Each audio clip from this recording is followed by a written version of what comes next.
when the dump's open, because like, if that's the case, it ain't gonna slow down the amount of volume that comes in, if it's only done once, and then overwhelmed. And I ain't gonna be able to take care of it properly. I know. I know. But That's why.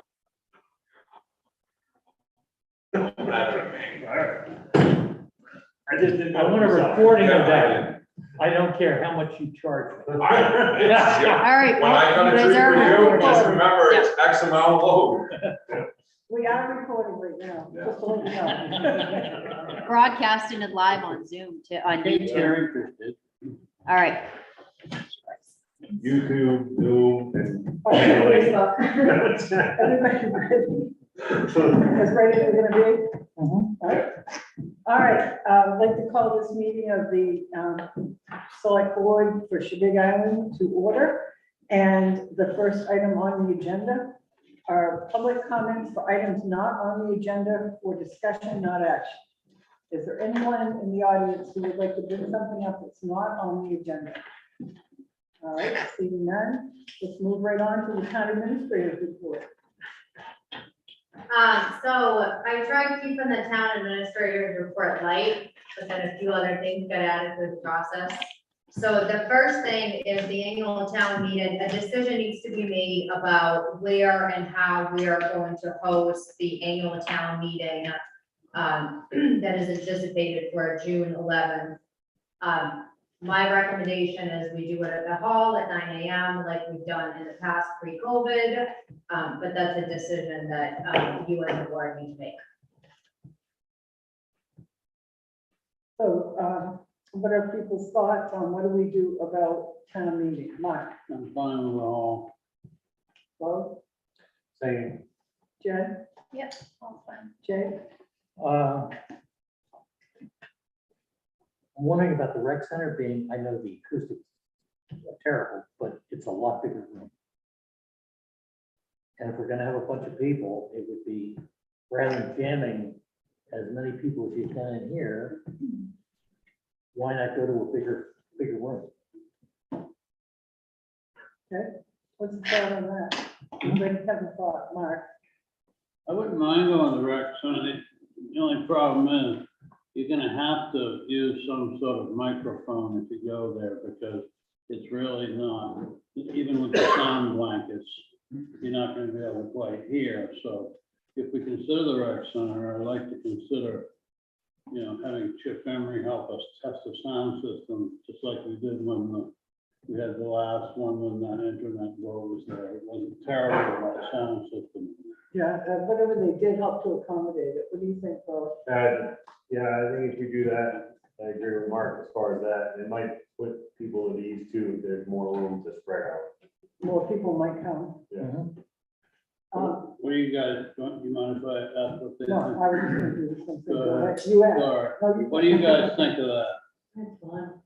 I can reach out to Chuck to see if he'd be willing to help out with the sound system, and if he is, and if the rec center is available, we can report on the next meeting. And make a decision. Jen, you okay with Yeah, that's fine. rec center? Okay.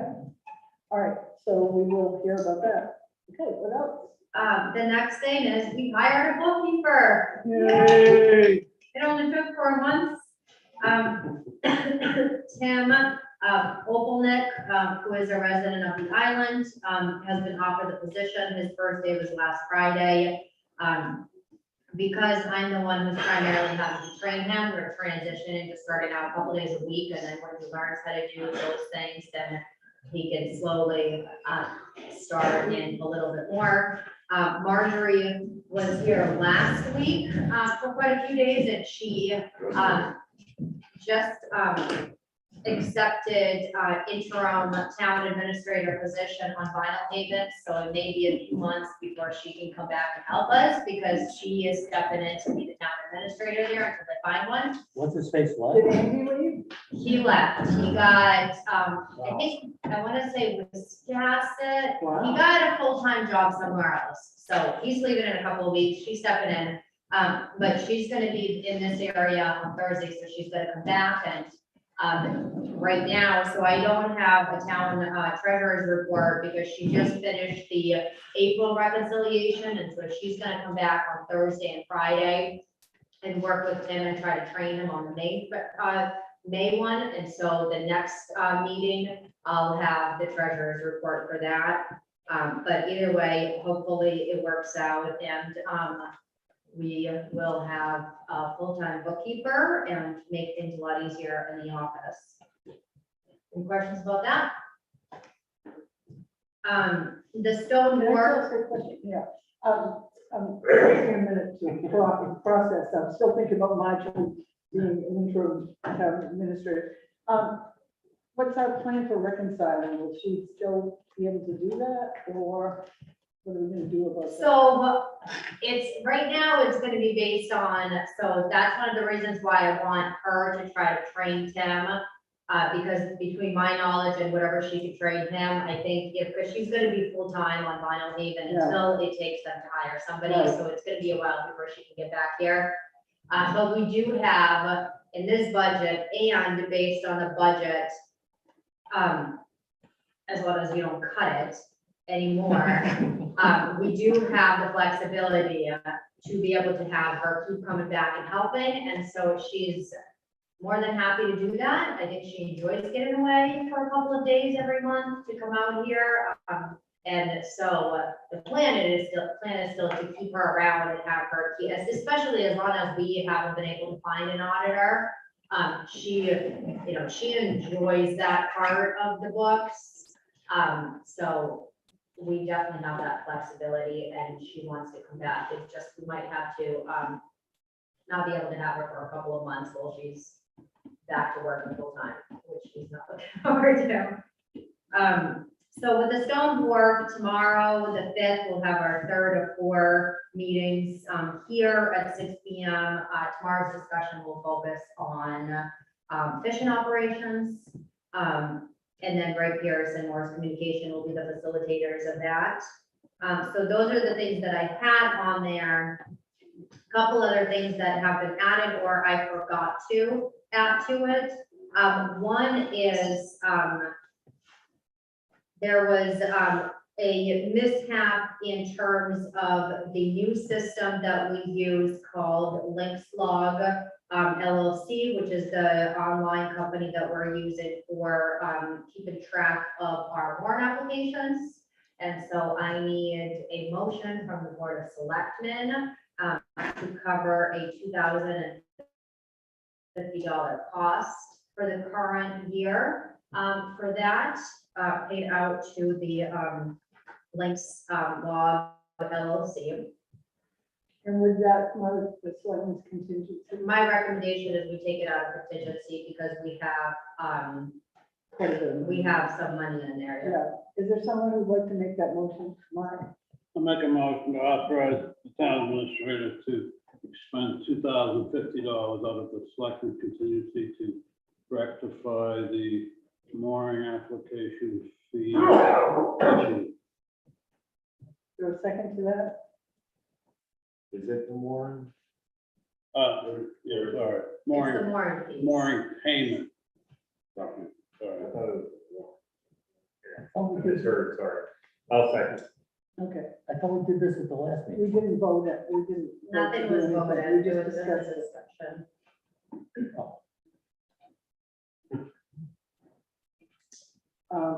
Okay, so it's been moved and seconded. Any discussion on this? Just to clarify, this is to cover the $5 increase that's being paid to the mooring online company out of our. Yes, so the mishap that happened is our customers were sent out letters saying they were gonna be charged $30, we only charge $25. And so I asked them to change that so customers could get charged $25, and then the $5 per mooring equals to that $2,050, which needs to be paid. And this will be straightened out for next year, right? Yes, this is something that, the harbor master and coastal waters will have a discussion about to determine whether and how much the mooring fees need to be increased and adjusted, and, they'll come back to you with a recommendation before the start of the next budget season for you to make a decision how you want to increase those fees. Okay, and that would also be before the next round of moorings, which will be next spring, right? Correct. Right. So this So is that would go something that into will effect. happen in the It would- middle of next winter. Right, that will Yeah. go into effect for the next year. Okay, all Correct. right, anyone else? Anybody in the audience? Paul? I stopped by the town office and paid $500 in mooring fees by check. Is that affected by this at all? So the town's not paying $5 for each mooring on top of that as well, it's just the online things? It's all of them. Okay, so my question then straight up is when I pay $500 for my moorings, $25 per mooring, the town is going to pay another $5 on top of that, even though I never utilize the online service? So the online service is, it's how we're keeping track of all of the moorings in the town and how the mooring, are getting billed out and sent out and kept track of. So instead of the old system that we use, this is the new system that, was, set up through a grant and, then kind of just automatically renewed. And so as a result, there was, a $5 per mooring that was a charge to kind of accommodate the cost of running this website. And so that's where the cost is coming from. I think what I can compare it to is, like at the museum, we use Square. And so we have an online store and we have the in-store, and the fee is the same depending on whether you buy something in store or online. So it's kind of the same idea, but it's just an accounting system. Is that what you're saying? It's really an accounting system? It's an accounting system, but it's also, it's, it's when you're paying for any kind of software, like when we use Trio through the town, things like that. So our moorings are all being saved and kept track of this particular software system Right. that's an online. And so there was a cost associated with it. Okay, anyone else? All in favor? All opposed? Motion's unanimous. Okay, The last thing that I have on the town administrator's report is I need, Board of Selectmen to appoint myself as well as one individual from the Board of Selectmen to be delegates for, the Greater Portland Council of Government, which is in other words referred to as JPCOG. And as a municipality, we're required to have a minimum of 2 delegates. We didn't have any last year. The last person they had listed was Marjorie. And so they reached out to me, and said that, they need some members from us. So I put myself as a, as a town administrator, I need to be appointed, and then, they do want another Board of Selectmen. There's really very little to no involvement. The one thing is on May 26th, there is a summit that they're hoping that we can attend to, which is in Standish at the St. Joseph's College, so. And who would like volunteers? to do that? No. Is this like the army where everybody has to stay back and they leave somebody in the front? What? Well, Jen and I are not gonna be here, so we're off the hook. I'm too crazy to even try to. Okay, we got 3 off the hook. Yeah, I'll do it. Okay. When is May 26th? It's a Thursday, Wednesday, And is Thursday. that's gonna be a mandatory for me? It's not a mandatory, I can go. They want at least one person, they're open for 2, but they need 2 people that are appointed from the municipality. But anyway, Because- I'm willing to be appointed. You took one to the team. Right. You got a check plus for that one. So I just need a motion that appoints myself and Mark, to, excuse me, as the delegate for a JPCOG,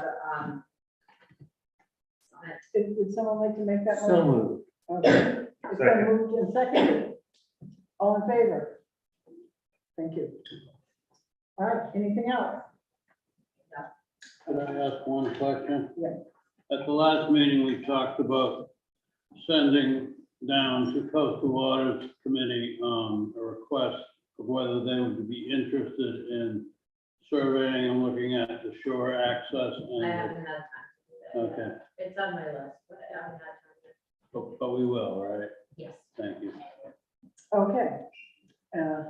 Anyone else have any questions of the town administrator? Seeing none, let's move on. To decide how to proceed with the May 18th, 2022 Board of Selectmen meeting. And I'm only allocating 5 minutes to this. So somebody better make a decision. What's the question? I don't know, but it's whether we have it in person or whether, what the bottom line is, they're fixing the floors here, so this building's out of commission for a week. So we have to find an alternative site or be on Zoom. So some of the ideas that were tossed around was the parish house, the rec center, or Zoom. Let's zoom. I don't want to. Oh, that's right, sorry. So why don't we just, if this is the crowd for that meeting, parish house is perfect. If it's gonna be a bigger crowd, then we need to go to the rec center. Yeah, the parish house is good size. Yeah. It's about the same size, a little smaller. Yeah, but not much. My preference would be to see if the parish house is allowable. Yeah. You Last check- resort would be you Zoom. guys check that in? Okay. So we don't need a motion for that, right? That's by consensus. Mhm. That we're If the gonna parish house is not available, are you gonna refer to Zoom? Right. Zoom is number 3 on the list. So parish house or the rec? Right. So it's parish house, rec center, or outside. Or at last resort, Bo's backyard. How about a porch at the hall, at the inn? Yeah, the boy for the drink. Figure out how to There do you the Zoom outside and I can't. Okay, so let's move right on. Discuss the transfer station operational review and recommendations prepared by Greater Portland Council of Governments. So let's not spend more than 10 minutes at the most on this report. Can I just do an overview? Yeah, that would so probably be that helpful. Maybe it eliminate some questions and discussion. So back last year, or maybe even longer than that, in October of 2021, the town signed an agreement with JP Cog to just do a transfer station operation evaluation and recommendation. And all they really did was contact Justin at the time and then contact the state for any reports. Went through the reports and determined based on their, perspective, where the transfer station stands. I did try to reach out and talk to, so Tony Plant, who's the director of the municipal coordinator collaboration for JP Cog, was the one who did this particular review. I reached out to him and we tried getting together and talk about this because I had some questions that were raised, in my opinion, but that just didn't end up working out. But they really took the last few years of reports and summarized it. So it wasn't anything extensive that really had to be done. And if you look at the report, there's really not a whole lot that came out of it. I think the one disappointing thing that I saw in it was that it was up to 2020. So the last 2 years where we've seen a huge spike in the use of the transfer station and how quickly it's been filled up isn't a part of this, which I think really sways the opinion of this whole entire report. And his recommendation at the end was really to look at our fees and revenues, which is the next topic of discussion, so. I just have to say, I was disappointed with this. I was disappointed that he immediately said he didn't look at the operation. And that was one of the things that we had hoped. I think Justin had hoped that he would be looking at you know, how we were doing things and maybe come up with some ideas of how we might be more efficient or, you know, layout might be better or whatever. And the fact that he didn't start right off by saying we didn't look at this, that was a concern for me, but, you know, we spent money on it, but it wasn't $1 million, but it was money. That's my gut feeling. Anybody else want to weigh in on this? Mark? Yeah, I'm a little disappointed too, but not surprised. I think we know what we're suffering from in a number of places up there. And commercial waste would be an easy one to point at. The construction and demolition dumpsters are just filled and filled and filled constantly. Some of it is just the nature of the economy, and people not, you know, having their own dumpsters on site, of course. I don't know what we do about that. I talked with Jim Butler, the code officer. I asked him if we thought if we tried to make people have more dumpsters according to what type of permit they take out, if that could be helpful or easily enforced. And he said, well, kind of.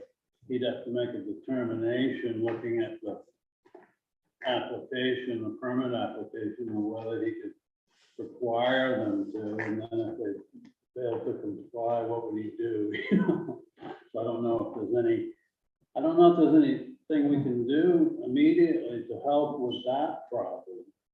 I think that part of the problem, I mean, if I were running a business and I had to send my people continually up there and get off a job, it would make more sense to have a dumpster.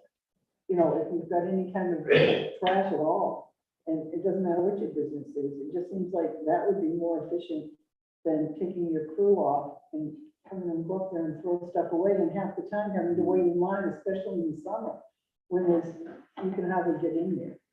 So maybe we need the public relations where, you know, we encourage people to get downstairs and explain to them, you know, what the situation is and Dumpsters are really hard to come by right now. also that's So it's another. easier for them to go to the transfer station and dump. Yeah, I just had trouble getting one at all for 3 weeks from Pine Tree Waste. Really? Yeah. So I guess we're between a rock and a hard place. Mhm. Anybody else want to weigh in on this? Oh, Just briefly, it seems to me that the cardboard issue is at least equal to the construction issue. You know, they turn up with an empty dumpster and 24 hours later, it's pretty much full and they need to bring the backhoe in and knock it down. And I don't know how we address that. One of the things in the report, this GPOG report that they talked about was that we really have to make up our minds where we want to go, what we want the policy to be, you know, and where we try and drive this to. I mean, that was the only thing I took away from the rest of it was pretty lame. You know, so I think every time up there, getting rid of the paper and cardboard waste. I mean, we've got 2 dumpsters dedicated to that. And they're always on the verge of being full. And so, you know, how do we we gotta change people's behavior. They're gonna stop ordering from Amazon and getting 10 boxes a day, not likely. If you talk to Chris Bogle, I mean, he's doing a couple of cages worth now. Dead of February, he's doing a couple of cages worth of deliveries. And that's about to triple, if not quadruple, as we get close to the summer. And so the question is, you know, is there anything we can do about that? My favorite part is a match. You know, that has certain issues too, but you know, I think those are some of the things we need to think about is how do we not change people's behavior, but guide their behavior a little bit. And I think that's that was the only thing I took away from the Chief Rock report was that that's something we have to think about.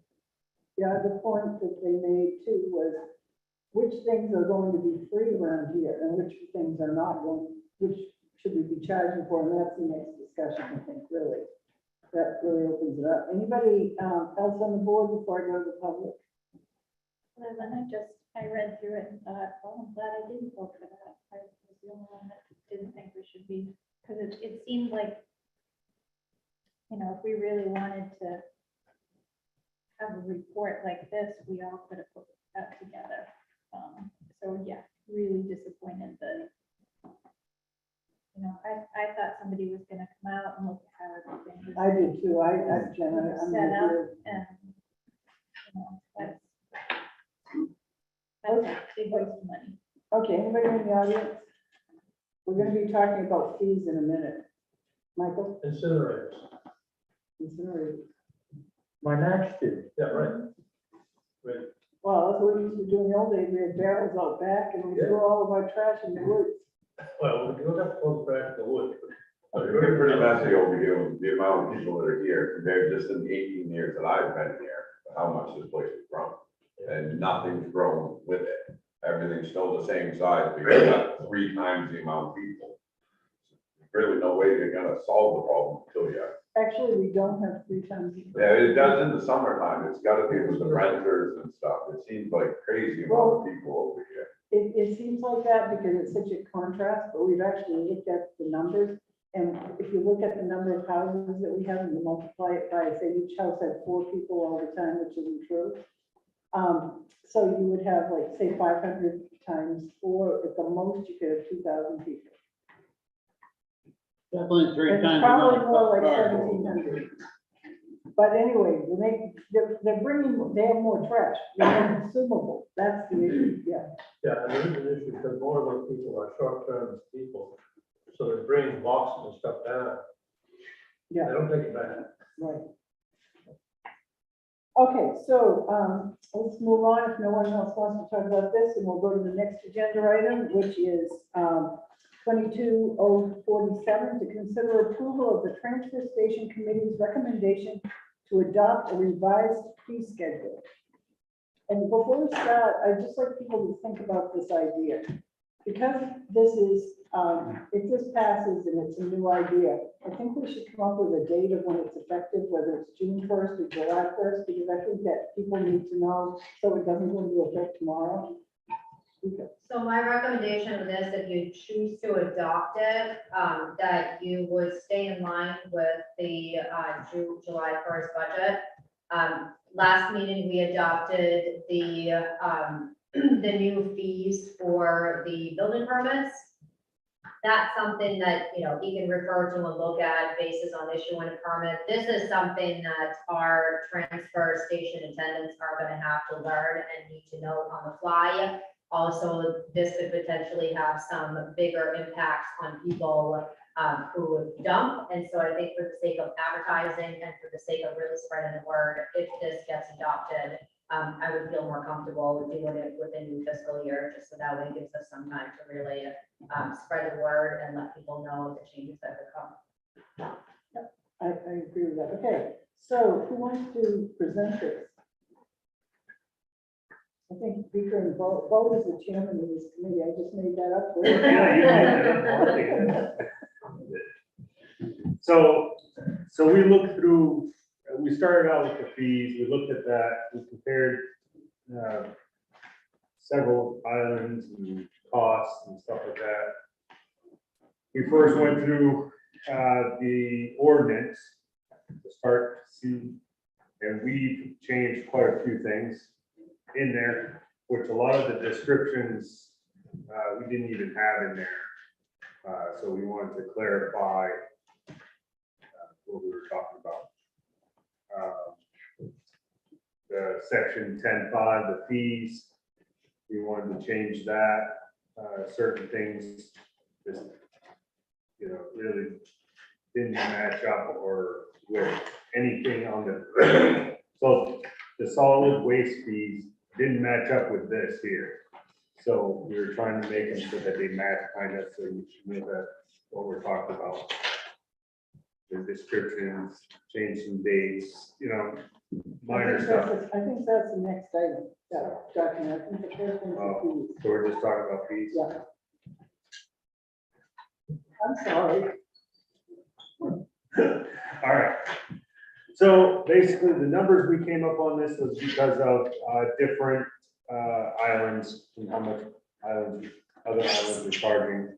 So we're trying to raise it up, trying to soften the blow as far as taxes and stuff like that, see how much revenue we can take in to try to soften the taxes. The only thing that I have an issue with in this line, in this page, is the brush pile and the bulk wood. I don't have any issues with the fees. My only issue is we didn't really talk about how exactly we're gonna monitor it. How, you know, how exactly it's gonna get run. So, to try to ask, the transfer station crew to try to judge what's what and stuff like that, I think would be hard, especially with the commercial people trying to get in there with multiple trucks. So do we keep the gate open like we have been, or do we look at that further and closer? So my recommendation is the rest of it would be effective July 1st, and then the brush pile and the bulk would be effective once we come up with a plan. My suggestion would be that we come up with a plan between now and July 1st, so that it all goes into effect at the same time. That's fine. Yeah, I mean, that's, because I think I was also on that committee under Phil's leadership, that we just, right, wasn't he in charge? So what we started looking at, and it was interesting, this is one of the things Tony Plant said, was in his report, referred to this, is basically people should be paying for what they are disposing of. And then we have to decide what everybody's going to pay for. And so, for example, we did not charge for household waste. We did not consider paper bag. We figured that was something that everybody used. But when it got into some of these other things, it just doesn't seem fair to the taxpayer. If I throw away a refrigerator, that I'm not paying for that refrigerator for what it's at least costing the town. And it shouldn't be, you know, spread out over all of the taxpayers. And the same thing, and we'll talk about the wood pile. If we cut wood at our house and we take it up there, we should be paying for it. And I shouldn't be paying for Bo's and he shouldn't be paying for mine. And that was kind of the philosophy I think that we all agreed to. And Ann Thaxter and Gail were also on this committee. We're not throwing them under the bus, but just to say that we did have the people who were actually in the trenches up there. And I think we all agreed with that idea, that if we have things that we're throwing away that it's costing the town, that we as individuals need to pay for that, whether we're a business or a person. And that was not the case. And when we looked at Long Island's rates, and I would say almost across the board, there might have been one or two things that wasn't the same, that in 2018, when they updated theirs, we were less than they were in 2018. So today we were a lot. There was a big discrepancy. So Long Island's been having this philosophy for at least 5 years, that where we've been giving, a lot of people have benefited from this at everyone else's cost. So that's kind of the rationale of where these came from. So I'd like to open it up to the board to discuss this. And I think Bo raised a good issue about how do we monitor the brush dump, but I think it was universal, unanimous in the committee that we have to manage it. And because of how much money it's costing us to have the chipping people come down here, and also, you know, how many chips we have. Add Yeah. something to that. So if you look at the, this particular fee schedule, the biggest change that you're gonna see is really in the construction and demolition and all of the bulky waste, as far as the brush pile, the wood, not bulky waste, brush pile, bulk wood, and things like that. Those, through looking at the costs that we get from the town, there is a big pile in the office of research that Marjorie had done when she was here. Construction and demolition is one of the areas where it costs us as a municipality significantly more than we would take in, which is why when you look at the increase from $36 to $80 per cubic yard, that's in line with towns like Long Island, but that also is closer in line to covering, closer to the cost of it, we accrue. And then as far as the wood, we were in a position a few years ago where we were spending $19,000 every other year. We're now spending $21,000 every single year to chip this stuff and get rid of it. So that's a huge expense of taxpayers' money that we have not been charging, which is why we're looking to charge for that, to just get back some of the costs that we accrue. So that's kind of, those are, the other ones are just, you know, $5 here, couple dollars there, but those are the two huge places where we see loss in revenue compared to what other towns collect, and also loss in revenue as far as we're either not charging yearly enough or we're not charging anything at all. Anyone on the board have any comments? Mark? So it doesn't matter.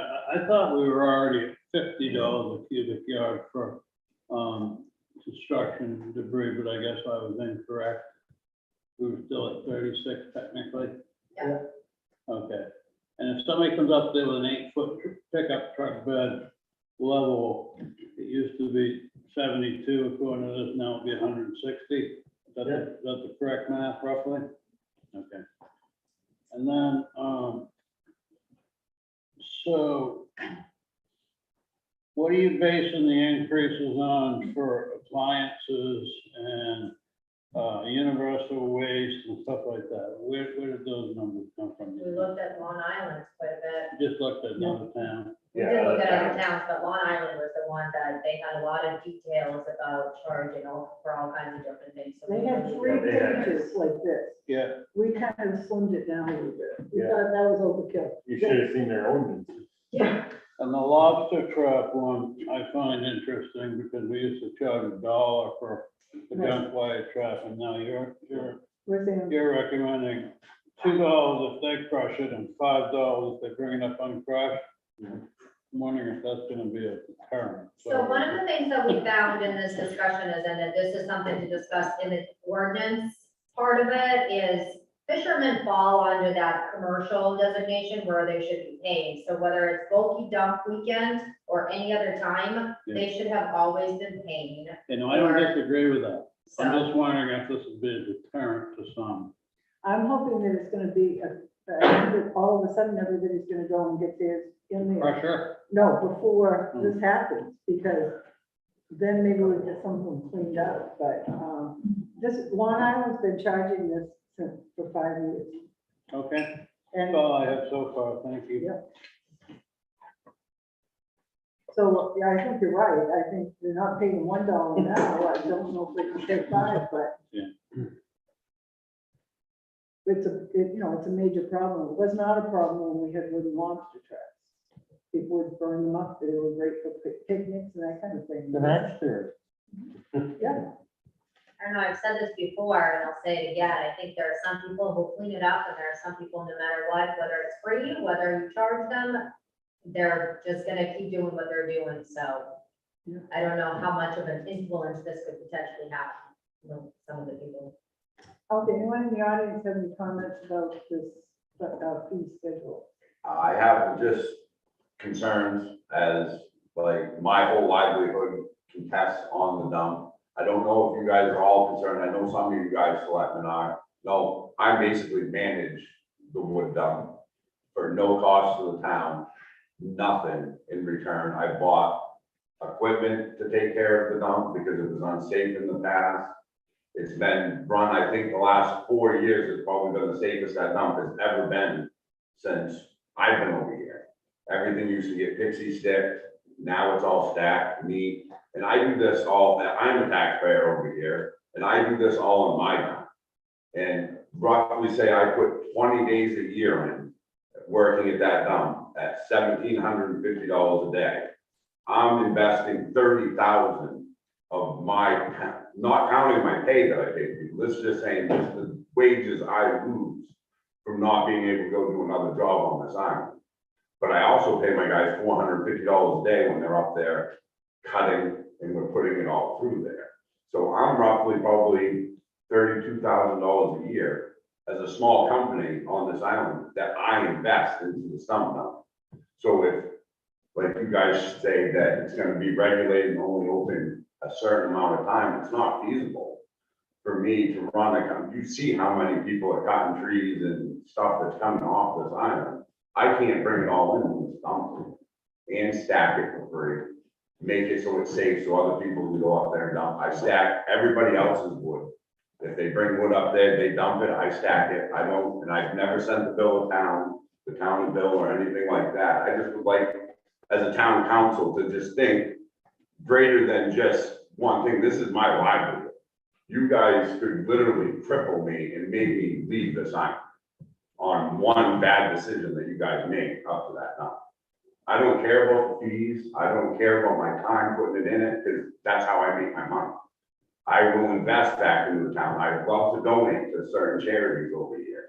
This is basically, I'm here more than I am at home.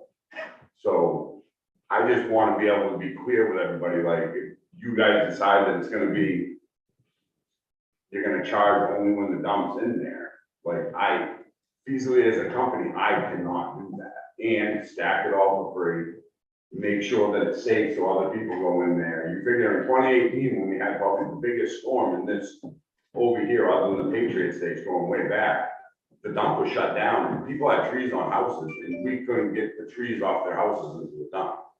I went and met with Mark and met with them. We sent 2 crews up there for 2 days, restacked the whole dump so we could get more stuff back into that dump and get trees off people's houses. You know, I am very big about community, but like this one decision that you guys make is my whole livelihood. I just want you guys to realize, like, I get all my eggs in one basket over on this island. If you guys say you're only gonna be open Wednesdays and Fridays for 4 hours a day, it's not feasible. I spend more than 4 hours a day up there once a week just stacking wood. So there's no way I could bring the wood in, stack it, and still run a successful company over here on them guidelines. And that I don't care about how much you charge. I'm just gonna pass it on to the consumer. You know, it's not gonna come out of my pocket. I'll still lose the money that I'm investing to stack it, take care of it, make sure it's safe, make sure we can get it all in there. You know, I cut 5 or 6 house lots a year over here. So I know there's more houses being built, there's additions being put on houses. It's the consumer, which is, it can eat the cost, but a decision to be like, we're gonna have an attendant there, you guys can come in only when the dump is open. Like, I won't be here no more. I will have to pack up and move off island.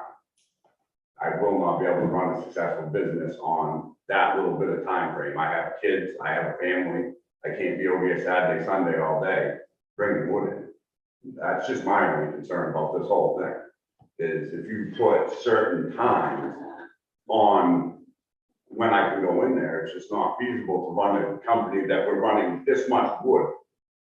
It's just impossible. You've seen what we just got out of your driveway. That would take me, if I had 4 hours, I don't even think I'd get all in there in 4 hours, never mind being able to stack it. Then people coming in when it's on the weekends, when I'm not here, dumping it wherever, and then you just got a big cluster, and we're back to where we were in 2018. You know, yeah, you guys made money off it, but you're not gonna fit as much in there. It's gonna be unsafe. You're gonna end up just shutting the doors and hopefully nothing bad happens. You know, you don't get a big bad storm and you can't put the stuff in there. That's my major concern.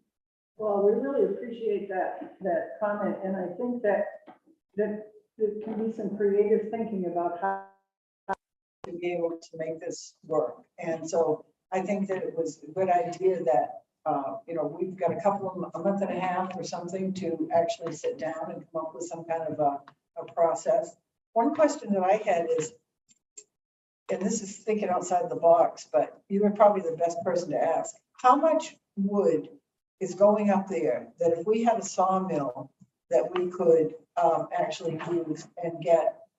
That's if you find someone who's gonna solve everyone's so overwhelmed with work over here. This guy's got a sawmill, that guy's got a sawmill, but who's gonna take time to go in and saw that when they get the regular job that they maybe do with? That's where you're gonna run into, yeah, you could build almost every house that's built over here every year, you could build out of that town, no problem, if you had a sawmill. Well, I guess I'm thinking that, because right now, part of the problem is our zoning. We can't have a permanent, the way the zoning is, we can't have a permanent sawmill, and the portable ones, there's real strict regulations to it. But I'm just thinking outside the box, that, maybe that's something that should be investigated is, is there a location where it would make sense to have some kind of a sawmill? Maybe then somebody would want to do it. Maybe that, you employ somebody or whatever. I mean, I'm just throwing that out, not to talk about tonight, but just for people to be thinking about, because, when you go up there, and I'm sure it kills you too, seeing some of that good wood. I know my husband talks about it all the time. Yeah. How that wood. Like the wood chips, like I think as a town, you should be looking into the green, like getting a bioburn for the town garage. You could heat your whole entire school, like it would save a huge expense to this town in heat if you guys had a boiler. Like Wiscasset School, their whole school system is heated off in wood chips. They heat their whole entire school system. Wow. And you guys have the endless supply of wood chips, erosion control. Like I know Bo uses, but you're only one guy, you can't use all the erosion control. But there is things we could do with the chips, and there's things that you can do with the chips that would save the town thousands and thousands of dollars. Because I know they're giving out grants for them boilers. You can go and apply for a grant in the state of Maine and get a free boiler put in, and then you've got your free supplies. You don't have to worry about it. That's what Jamie does with the Wiscasset School is it's on a big auger system, just like a pellet stove, and they back up and they just dump a whole load on top of the auger. When you see the pile getting down there, they dump another pile on top of it. It just augers it in. It's self-contained, it takes care of itself, keeps the whole entire school of Wiscasset. So there is ways where you could make money off from the wood that's being processed. Over here, you could save the town a lot of money on heat. And I know there's doing grants out because Jamie told me to mention that, but there's a bunch of grants out there that you can get the boilers granted to you. And then you guys will be signed. Like it would cost you nothing to keep the school. Well, I think these are all good suggestions, and I would hope that the next Board of Selectmen looks at some of these ideas. Anyone else speaking? Will you be willing to sit in with the board to have this discussion about what ways we can come up with the operation hours? Oh, 100%. Yeah, the committee. Because I mean, it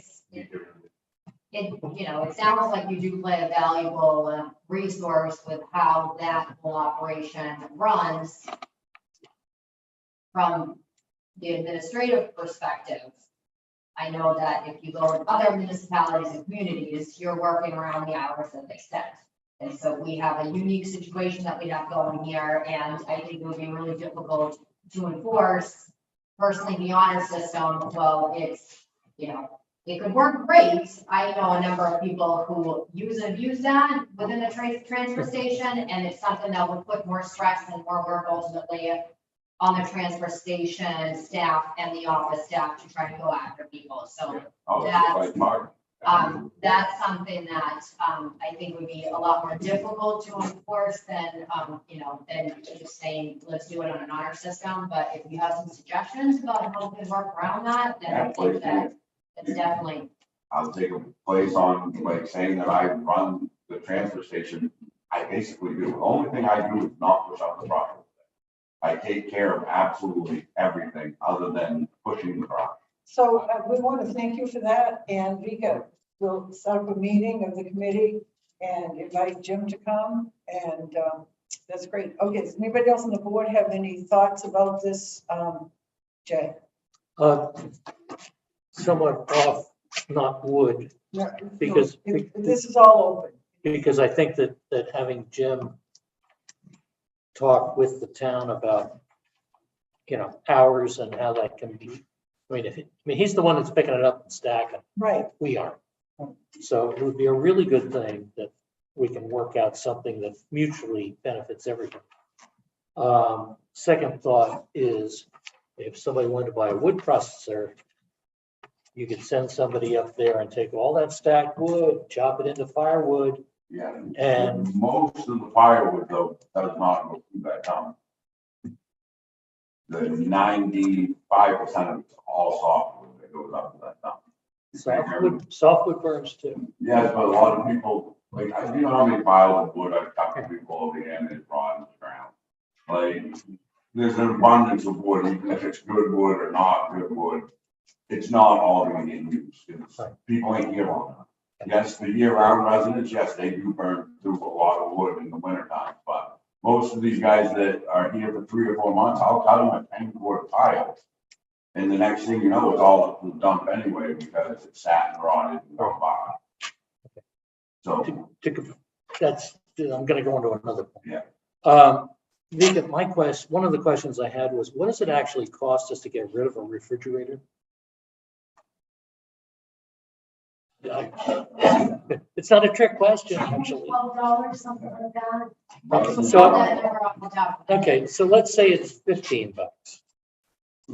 And we talked about scheduling the costs as to what it cost us, and we're at $45. I think that's because of the refrigerant. They have to come down here, don't they, and take the refrigerant out? There's 2 different steps, I think. Yeah. Yeah. It's not just a disposal. Okay, so if you, since you've got nothing else going, is it possible sometime, maybe after the town meeting and everything, for the next board to talk about what it actually costs specifically to get rid of some of this stuff? And just, I can give you that. and then base our charges on that. I They mean, are based We on. did look at. It is based on it. So all of these charges are based off of what it costs us, what other towns charge, and really what No, we no. should charge to align to where. what it costs us and what other towns charge are 2 different numbers. Maybe, they may be the same, but I'm just curious as to what is our actually out-of-pocket expense when I drop a refrigerator off to have somebody come in and, if somebody hasn't already gotten rid of the coolant in it.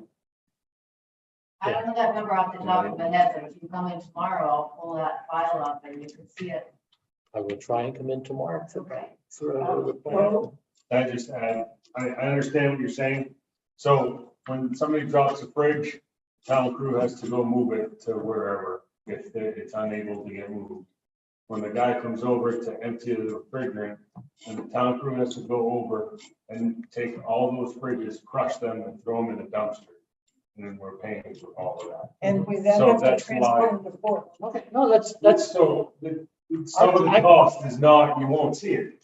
okay, that's fine. I'm asking the question as to what it actually costs. No, I And understand. not, I mean, there's no assumption there that it gets dropped off and placed in a nice little spot, and then it goes into something that makes it go away. That's, I understand that there are other parts of the process. Question is what's it cost us? All right, that's a good question. Anybody else have anything before I open up to the people in the public? Okay, anybody in the public who has to have a chance to look at this? I think that that's. Oh, I'm sorry. I didn't No, see your I was hand just, up. no, I didn't. Oh. All I was gonna say is, thank you for all the research you guys did on this. It's good job. All right, anybody out there? Okay, seeing no one. So can we have a motion to adopt this as of July 1st with the understanding that we will come up with some kind of a plan on how to implement the brush pile and bulky wood part of this fee schedule? Can I, before you vote, so this is just for the fees. This has nothing to do with the operational hours, none of that. So this is just to adopt the fees. But I think what we said was it wouldn't go, that part wouldn't go into effect until we had a. Yeah, so you can make a motion to have it go into effect July 1st, but none of the operational stuff even needs to come up because all of that is the discussion for the ordinance. Right, but I think that what they said was this part wouldn't go into effect until they have a plan. If we don't have a plan by July 1st, see what I'm saying? Yeah, I'm not, but we can just say we accept these numbers and then I think we all understand we're gonna try to get this done before July 1st. All right, who wants to make a motion about anything? Should I make a motion that we accept the fees as amended? As what? Amended To take effect. July 1st. All right, so a second to that? Second. Okay, it's moved and seconded. All in favor? Can we make a comment on? Oh, yeah, sorry. I have to agree with Jay. The refrigerator charge looks high to me. I understand. You bring a little air conditioning, gonna be $45 to dispose of. Damn thing only costs $50. What? It only costs $50. I'm just saying, it looks a little high to me. I'm sorry to be critical. No, that's fine. We can look at it and it's not gonna take effect till July 1st. We can bring it back. So if we want to adjust the numbers. Yeah, and then we'll amend it. I'm not saying people will do this, but I am worried if there's a perception out there that we're charging more than we need to, that people will either avoid bringing stuff up there and stuff will hang out in the bushes longer or just appear in the. It's already happening. So, I mean, Okay. even if it's free, they won't bring it. Yeah, and as far as the brush, I'm not gonna get into the operation of the brush dump, don't worry. But as far as the brush dump fees go, I just wonder how many people are actually aware that we're discussing it tonight. I don't expect people to understand our agendas or what we're actually gonna be digging into. But I've had discussions with some people that use the facility besides Jim. And I'm surprised that they're not here tonight, a couple of them. And I will be interested if it goes forward in their reactions. And I will be surprised if we come up with a system that's effective. Sorry, I understand that. But once again, we'll have town meeting to talk about this. I'm pretty sure it'll come up on town meeting. So I think the bulk of the discussion will happen at town meeting.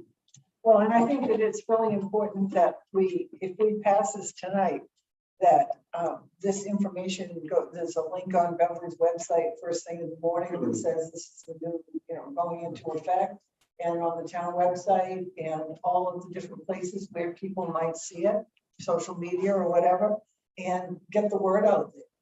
And so I think that's why it's really important to wait and when it starts, when it goes into effect. And here's another, I'm gonna be careful with this, but here's a small observation. I have been up to the transfer station and I've heard quick conversations of someone coming up saying, I just have a small amount of stuff to go in the metal dumpster or the construction debris dumpster.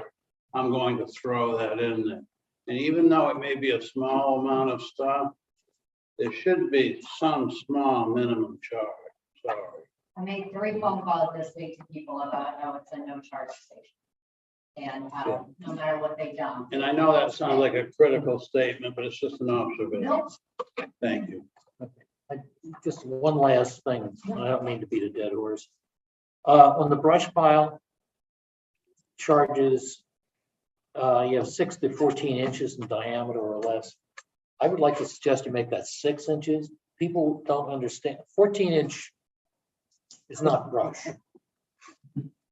Okay, brush is the stuff you chop from your front yard in a bush or something, toss it in the back of your truck, and maybe some limbs or something else, but it's not 14 inches in diameter. So if you use just a 6-inch number and then do the brush pile 6 to 28, whatever your other number is. You know, just because people, I mean, people who are cleaning up the yards, you know, I mean, that sort of makes, they understand those numbers, I think. But anyway, I'll leave it there. All right, there's been a motion and a second. Does somebody want to have a friendly amendment to change that amount? Yeah, I would like that, just to put it to 6 inches, the brush pile to go up to 6 inches. Yeah. Let's say, The so, brush pile and the wood, as long as it's not 10-foot sections, it all gets ground the same. It doesn't, there's no extra time for the grinder if there's wood mixed in with if it's cut to the line. The big part that I do is I stack it in log lengths. It's more, you start just having chunks everywhere, they're pushing up, that's when you get stuff rolling on piles. So if we keep the brush design, it makes no difference to that grinder. He's grabbing a big chunk of wood in with it. But if you could just have, it's gonna have to be, I believe, the only way you're gonna be able to feasibly charge up there is gonna be by the yard. It doesn't matter if it's bulk wood or brush. If you got a 4 cubic yard truck and it's all brush, you get charged for 4 cubic yards. You've got 4 cubic yards of wood, it all grinds the same. There's no difference in the price. You figure the brush is half the cost of the wood. It took about 2 days to grind all the wood up there, and he's gonna have another 2 days to finish all the brush. So it's really, when you come to them fees, it's gonna have to come to how much you want for a yard, whether it's big wood, little wood, or whatever. You know, it doesn't really matter the price. I can tell you what our rationale was to that, is that those kinds of things are things that homeowners just kind of do themselves. And so we thought that that was why we would give people free. And I think that it's just gonna be hard to govern because a lot of the big, like my sister, she does 100-something lawns over here. She hauls in brush, sticks, all of that. You've got John Schumer, you've got me, you've got Bo. Like Bo, it was a lot easier than you had all that stuff when you did that big lot, just cutting it all 4 foot and dumping it over in that brush pile, than trying to stack up 4 foot wood. It doesn't matter. It's gonna, I think, to feasibly be able to charge people and to run it efficiently, you're just gonna have to go by how much you got a 6-yard truck and your truck's full, you get charged for 6 yards. Well, I think we'll just Yeah. refer back to Yeah, our meetings and then we'll talk about it more. But it's gonna be hard anyway. yeah, we need to kind of move this on. Yeah, sounds good. Amendment number second. I'll second. Okay, And I'm gonna ask a question that may be more related to a can I meeting just later on. ask for a clarification? So then the second one, bulk wood would be 6 plus to 28 inches, 6 plus, right? Because we're saying. Yeah. Yeah, 6 up to 6 on the first one and 6 plus. Before he leaves, is there a size limit in diameter that guy machine will grind? No, it's like, I have not brought nothing in there in the last 4 years that he can't find. Okay, thank you. So I don't think I'm gonna run into, I've got to trees. Now, as long as, that's why I go out and chunk it up into the minimum 4 foot length. Because you're not gonna get something that's, I think it lifts up, I almost wanna say 5 feet. But that mouth will open up and take, and then it will roll it. He grinds everything. So I don't think the size matters. It's literally, it's just gonna be the figuring out how to charge. That's gonna be the hardest thing. If would you do us a favor and check with Jamie, see if there is any requirements or any? Yeah, well, the big requirement is he wants everything under the 4 feet in width. So like all my piles, I put it in there 10 feet. I cut it 3 times before it goes to the grind. So he takes it off the pile, throws it down, I cut it 3 times, he picks it up, throws it to the ground. So can I ask you a question? So are you up there helping him while he's doing it? Yeah, every year. And we're not paying you, right? No, I'm not, I don't get paid for anything. Thank you. Thank you. Thank you. Thank you, Sam. Can I ask one very late question? Yeah. Under tires, $5. I thought we were charging more for that. Is that not We accurate? weren't charging anything for if they didn't have a rim. Oh, we weren't? No. I think it was $2 if they had a rim or something. Gail said we were allowed to put a certain number of tires in every dumpster. Okay. We had a conversation, I think we never settled it. Thanks. We were tough on this. We're trying to, you know. We're not saying this is perfect. So, you know, It's like you're trying to make that painting money back for the Okay, painting. okay. You guys are out of I'm order. gonna say what I said last week when we were trying to adopt the, other fees. If you adopt this with these little minor amendments, you can come back in 2 weeks and you can change. So. Move things along. Yes, thank you, Vika. All right, all in favor with the amendments? All opposed? Okay, great, thank you. And as Vika said, this is a work in progress, and the committee will sit down with Jim and try to come up with some kind of plan. And I would just like to say, if there was people, Mark, who you talked to who know this was going to happen tonight, and do not come to our meetings to give input. It's really very difficult to actually operate a town. And if people don't come and tell us how they feel and wait till after we do No, I'm something. not gonna talk to them anymore. That's it. But thank you for at least trying to let them know what was going on. Okay, so the next thing is to consider the proposed changes to the solid waste ordinance. And I think folks want to talk about that. And the fact that there's so much red is in here is because we kept all saying, well, what does this mean? What does this mean? And so that's why there are all of these definitions in here. And that's the bulk of the changes, or the definitions of two things that change. Vika, one thing that I noticed on page, well, there's no page here, but it's the section 10.5 fees. It's not where it says household trash fees may apply to commercial use only, and then there's another place where it says where it's not consistent. It's on the back page under. No,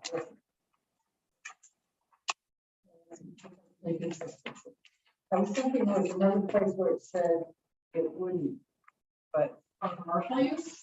Yeah, no, I think it was just that, no, I'm sorry, I'm mixed up. There's another place where it's not consistent. With this one, I thought we said fees will apply. Yeah, you're probably right. Yeah, that was, I had two changes and I got mixed up. So fees apply to commercial use only. So may would be taken out of there. Is that right? Okay, the other place that I found,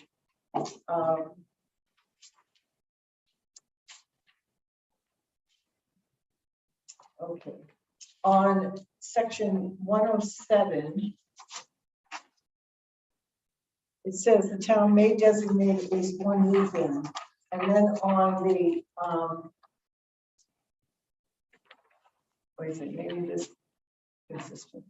You're talking about the last sentence just above section 108, the board of selectmen may suspend this service for a year. Yeah. Strikes. No, I was thinking about where it says, oh, the town of Big Island may designate a weekend annually. So annually is crossed out here, but it's, I wasn't sure it was, what, if it said the same thing in the other one. on 107. Because here it says the town may designate at least one weekend as bulky waste weekend and advertise its community. Items. But it doesn't say one weekend of what? Annual. It says if you follow the red line to the end. Oh, annual.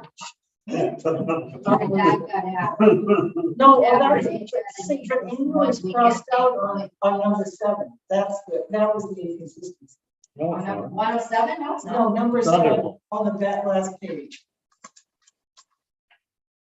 it says, bulky waste, the town should be may designate a weekend and annually crossed out there. So it's crossed out there, but it's in the other one, so which is right? That they may designate it annual. Yeah, so that one should be, yeah, not out. Okay, thank you both for helping me figure out what I'm trying to say. And thank you to Jim. Okay, anybody else have anything that they noticed, Jim? I can't find it. I know this is not easy tonight. Well, we're looking at the ordinance and the policy. Yeah. If you stay on 107, Yes, that's where it was. right before section 108, the Board of Selectmen may suspend this service for a year, Demand. and it should be period there. Cross Or there should be a description of demand for the service. In other words, Where are you? this is, you see where section 108 starts? out. Right above that. Either we're missing a word, or, yeah, it was. The Board of Selectmen may suspend this service for a year. Put a period there and call it good. Just strike the rest of it. Strike the rest of Yeah. it. That's real good. I give Kathy a lot of credit because she did a lot of this. A lot of time was spent fighting with the computer, figuring out how to do some of this stuff. It's fun. But you still have a smile. I think, Jen, are you Oh, ready? Jen, do you have another one? Yeah, I just questioned the last, on the last page, that table. You next to the last page? Yeah, Yeah. Oh, yeah. at the very bottom, brush pile. Be allowed, and it says no, shouldn't it be? Oh, yeah, it should Yes. be. That should have been changed. Good catch. That would be in trouble if we took this to town meeting after we just done. Wait a minute, what'd you just change? The brush pile. Okay.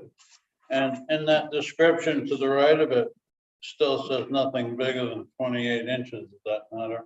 Well, may I make a suggestion? Why don't we add wood pile under brush pile? Because we've separated those two everywhere else. Yeah. So Is it add, consistent? add wood pile. Okay, type is area. Fee allowed, yes.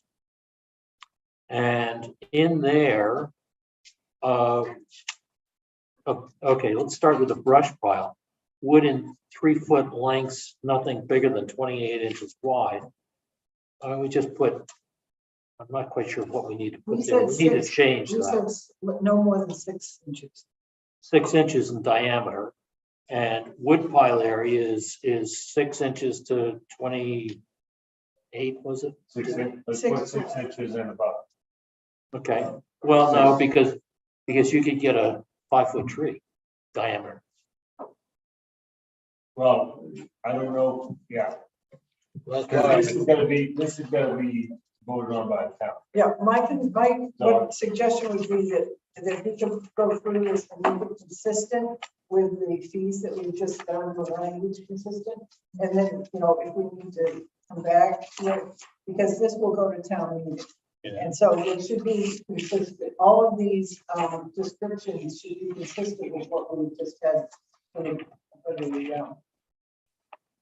the other thing. All that I'm saying is, I don't think anybody's gonna be measuring the diameter of stuff that people are bringing up there, so why would you? There is that. But at least if you put it in, you've got a standard. Yeah, When somebody's trying to put something off as 6 inches and it's this big around, maybe there's a question. Yeah, I think on the brush pile, you definitely need it. So we'll make these corrections and then we can bring it back to the next meeting and. am I allowed to ask questions? How much do you want to pay for it? We take money under the table. I'm on page 1, 2, 3, 4 with the list that says waste type and then can have a fee to the right of it. Okay. Section 10.5. Yeah, sorry, section Yeah. 10.5, thank you, fees. So my only questions are, there may be a fee attached now to a bulky waste weekend for people?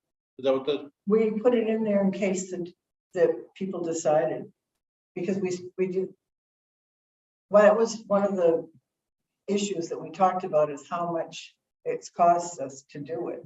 And so what that does, it doesn't require that to be done, but if a board in the future feels that, the community wants it and they want to have a nominal fee, they won't have to go back to town meeting. And we're trying to, because it has to go to town meeting, we gave some opportunities in the future. So this doesn't say, if the town votes this in, this doesn't say that there will be, Right, A it just fee says on that the town may, there could be a fee. Right.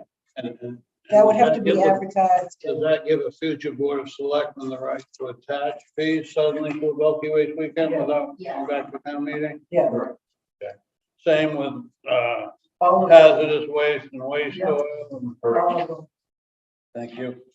We just thought, we didn't want to tie the hands of, future boards depending on what might happen and how costs might change. And I noticed that hazardous waste, you stated that you will not store hazardous waste, but there may be a weekend designated. for Right. people to bring. But there could be a charge or probably. Right. Anybody else on the board before I put it to the public to see if anybody has any comments? Okay, anybody in the public have a comment on any of this? Okay, seeing none. So, now we're going to vote, I guess, Vika's going to take it back and come up with a clean copy. Okay, thank you. Thanks for all the input. Takes a village. Okay, the next thing on the agenda. I have a quick question, I'm sorry. Sure. Should it be sent to the lawyer? Well, after we get it cleaned up, anything that goes to town meeting will have to all go to the attorney. Yeah, and then the attorney makes sure it's okay and it helps draft the warrant articles. I think we send a draft and then sometimes she tweaks it. Is that right? I also have Marjorie who looks at these things. Yeah, but I just want to make sure. even Marjorie sent them to the town attorney, so. Okay, so going on to the next item, 22049, to discuss the broadband contract and consider approval. All right, so people are going to go over this. So we have a motion. Oh, before we start. Yeah, I have a Well, suggestion. can you wait a minute? I have to wait. Yes, thank you. I don't know what's appropriate. Yeah, well, usually we don't follow the rules the right way most of the time here, but we should probably have a motion so so we're following the rules and then have a discussion. If that's what people want to do. If people want to wait and have a discussion first and then have a motion, that's fine too. Anybody?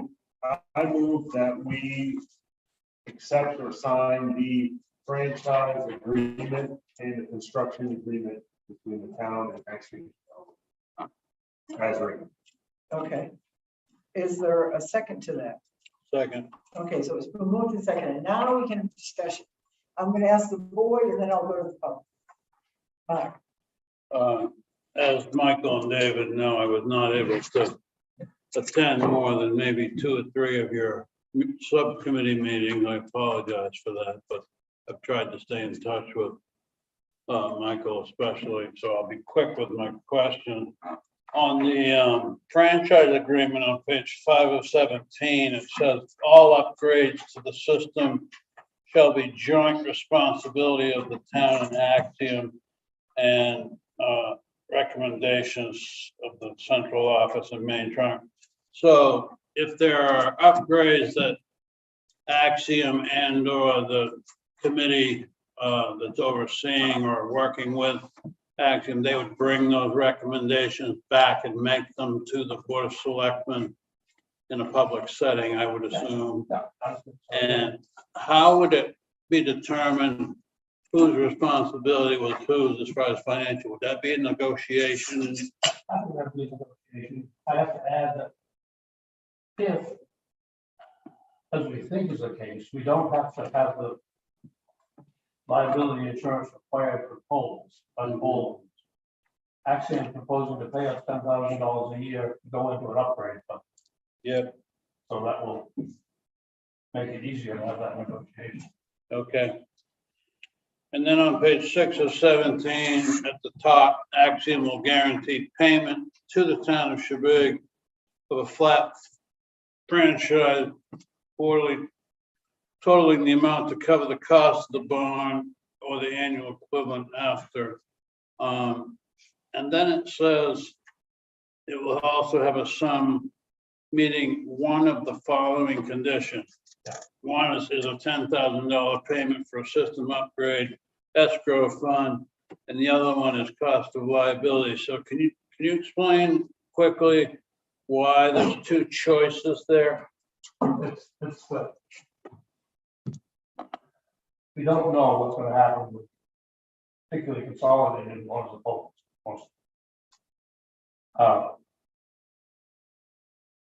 They could require, they require a company who's going to put stuff on their poles. Substantial liability insurance policy. Yeah. $5 million. So it costs a lot of money if you can buy it myself. And since we're not actually going to be doing anything with poles, there's an argument that we shouldn't have to pay that, but actually has that insurance. And but if we do have to pay it, actually we'll pay for it. But they'll pay us if we don't have to pay it, which would be good. Then actually we'll still pay us $10,000 for an upgrade fund. Okay, and that money would go in, that money would go into a escrow reserve style account that the town would manage? Yeah, something like a broadband reserve account, something like that. Yeah. Okay, thank you. The town would have it. So, And then on that same page, it says, well, review of franchise holder performance. And paragraph B, as described in section 3B, every 4 years, a formal review of Axiom's service will be conducted by the town to measure the service quality and levels.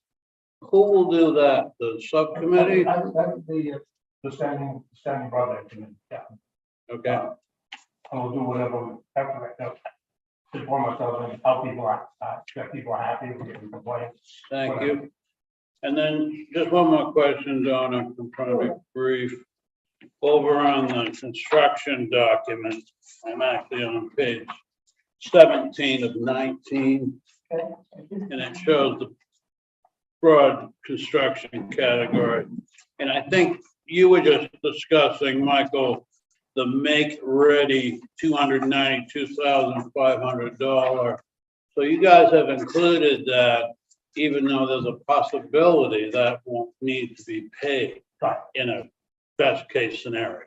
Yeah. Right. But you put in worst-case scenario. Yeah, we put it in so that if it does have to be paid, we don't have to hold the project. We don't have to spend it. That's great. And who will make that decision? A judge, in our opinion? We don't know yet. If we made that, may not even come up, because the senior person that consolidated, who's in charge of this sort of stuff, says, yeah, municipalities don't have to pay it. But there's at least one who is paying.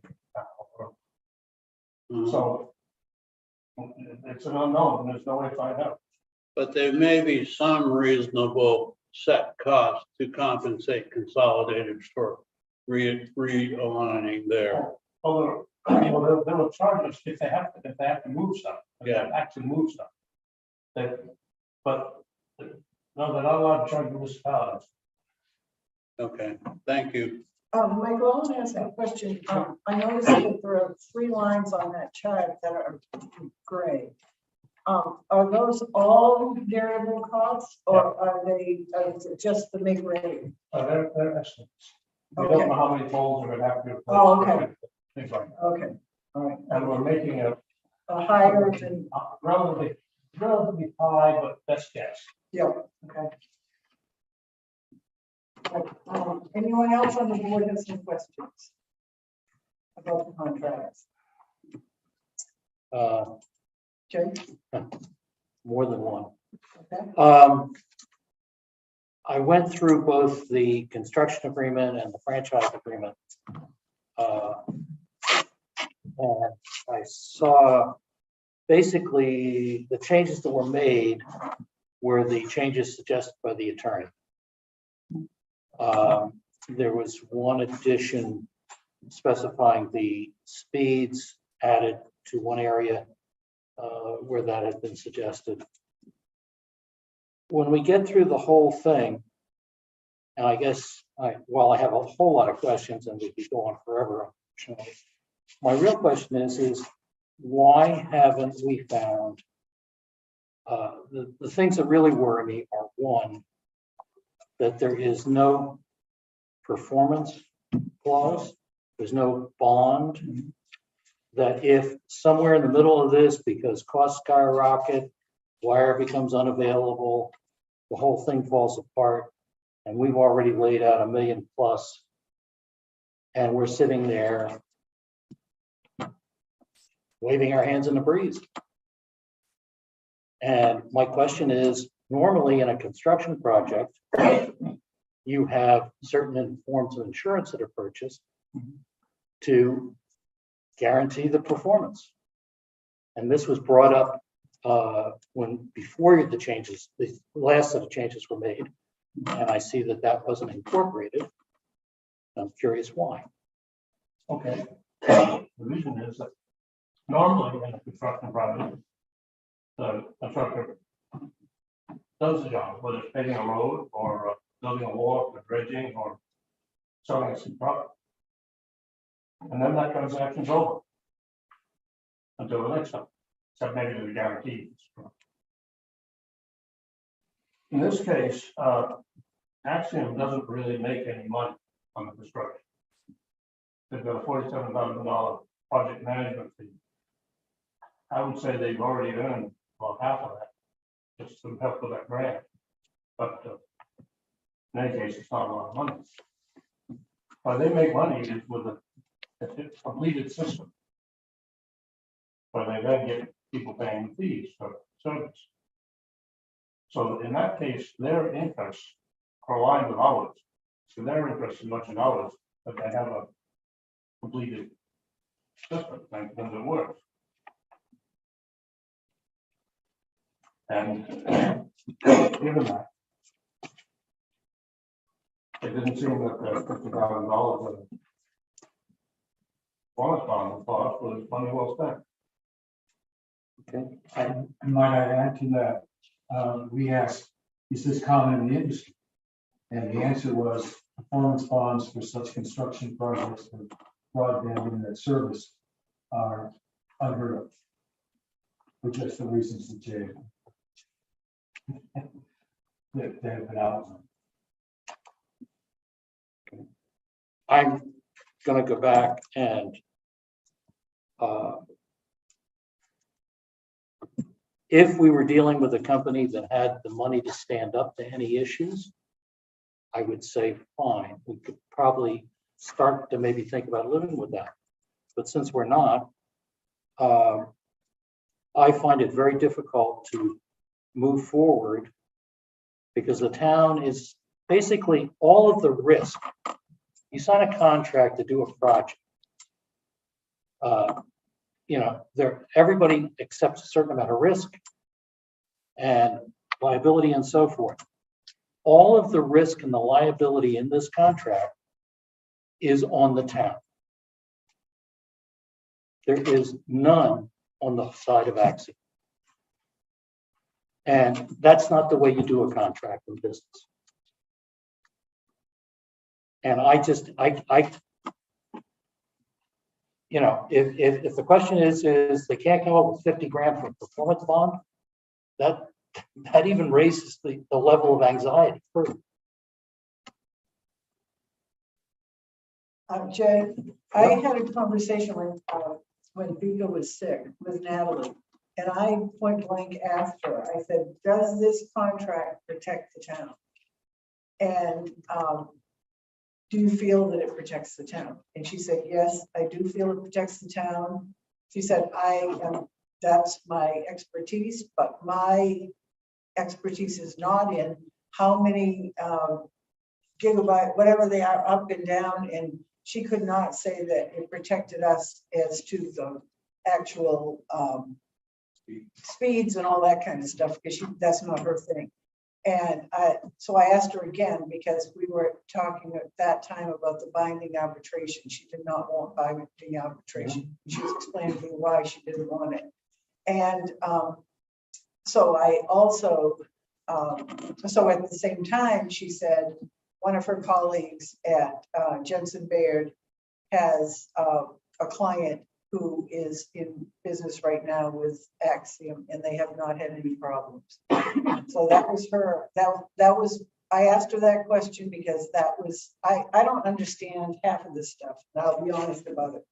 But I figured we're paying her, she's a neutral party, and she raised the flags about the binding arbitration and how that could be negative, and she also something about, I can't remember what the other one was. Insurance. And those were her biggest concerns. And I didn't ask her about the performance bond. She never brought it up, but I just thought I'd share that information. And I don't know if Vika had conversations with her about that, if, you know, if she gave her any kinds of insights, but I thought it was important to ask her that question point blank. In spite of that answer, from the position of somebody who is in business, who risks capital, you do it with certain regard to what risk you're undertaking and what risk the counterparty is undertaking, and what is the risk capacity on both sides. And this is all left in the town's ballpark. I mean, if something happens in the middle of this and we're left with a bunch of wire hanging in the air somewhere, it's all on us. And we've already paid the bulk of the costs out. And without some sort of recourse, you know, why are we undertaking those risks? Doesn't make any sense from a business standpoint. I mean, whether the legal terms in this contract meet Natalie's standards or not, that's another question. But in terms of the business risks and so forth, this just doesn't pass the smell test. If I may. And it doesn't cost that much to cure it, but nobody seems to be willing to stand up and do it. Right. If we were left with a whole bunch of wire hanging on poles around this island, I can name probably 3 or 4 companies who would jump at the opportunity to come in and operate that network that's in place or close to being in place.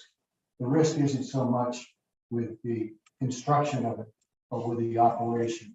And if Axiom were to go away and not be the operator, as I say, that network around the island, there are 2 or 3 other companies who jump at the opportunity to come out and basically get a free network to operate and make money from. Okay. Jake, you had said you had some other questions. This is the core. I mean, I've got a lot of little questions, but this is the core to my question and my concern about this whole program. And this doesn't, I'm sorry, the answers don't even come close to responding to what I need. Anybody else? Yeah. I just had the question that, is there anywhere in this contract that protects the town if technology changes quicker than this project can come to fruition? I don't know what you mean, but If this, I mean, we know how quickly technology changes. Yeah. And I mean, how do we know that this won't become obsolete 5 years down the road? Is there anything that protects the town? Or, shifts it so that they then go to the next best thing? Yeah, it's very upgradable in terms of speed, that sort of thing. I don't think we're going to be shifting away from fiber in time for serious internet uses like telehealth, opening operations at distance, things like that. Things that require a lot of bandwidth. But it's set now to provide, to allow 1 gigabit per house, expecting per household. And in other words, which is a lot more than you'd ever want right now. But with different electronics, which are not very expensive, you can go much faster speeds. I think another way of looking at it is think of a network of highways, for example. Once the highway is there, you can get around, and as cars go faster and the speeds go up, that highway can be widened, can be improved. It's there to accept. It's called future proofing, to accept technology that we haven't even heard of.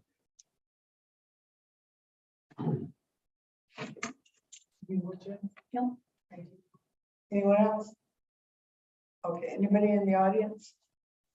You want this? Okay, Michael. I have a suggested warrant article. Sure. Is there time for that? I think we probably should vote on this first, and if we decide to move it to town meeting, then that would be appropriate to share the warrant out. Okay. All right, so seeing any comments from the staff? Okay. All right, so the motion has been seconded. You want to read that motion just so people know, Chris? Move by vote to accept and sign the franchise and construction agreement between the town of Sheboygan Island and Axiom Technologies as written. Okay. All in favor? All opposed? 3-2. Okay, Michael, you have suggested warrant article? Yeah. And as we said before, that all warrant articles will go into the town attorney for final tweaking.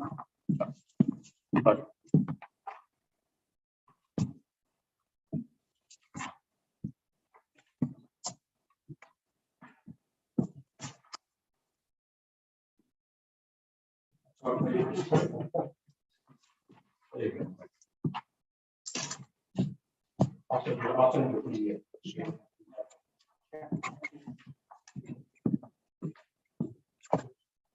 yes, I'll give you a copy.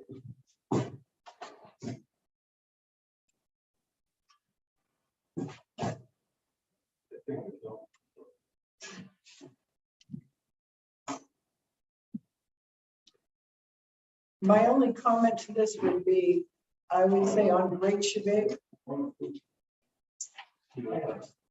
Michael, I would change this to say on Great Shebig, so that we can infer that the town of Shebig that we're going to put, that this is going to go to all these other islands. Or Great Shebig Island. Unless you, I mean, maybe I'm wrong. Could this cover Hope Island and Stave Island? No. Okay, No. so I would say Great Shebig Island. On Great Shebig Island, yes. Yeah. Right. I'll make that change before I send the Chris to be, yeah. Comments? The only thing I would do is that I believe the attached, and then the number 1 and number 2 would be explanation. I want to put it all over. This warrant article just to see if the town will vote to direct the town administrator to sign on the town's behalf 2 multi-year agreements with Axiom Technology Incorporated. You're gonna have to specify not 2 multi-year agreements, but the franchise agreement, and because it's the 2, and then as far as the attached part, we're not gonna be able to attach these things in full in the warrant. And so it's gonna be, as available, but I think that's where Natalie can help reword this in a way where it could be direct. And I think that 1 and 2 do make sense to be the explanation. So Donna. Yes. And I agree with that, but in the explanation, I wonder, besides just saying in number 2 that, just, and pay for all debt service, I wonder if it should include, the insurance costs and mention the,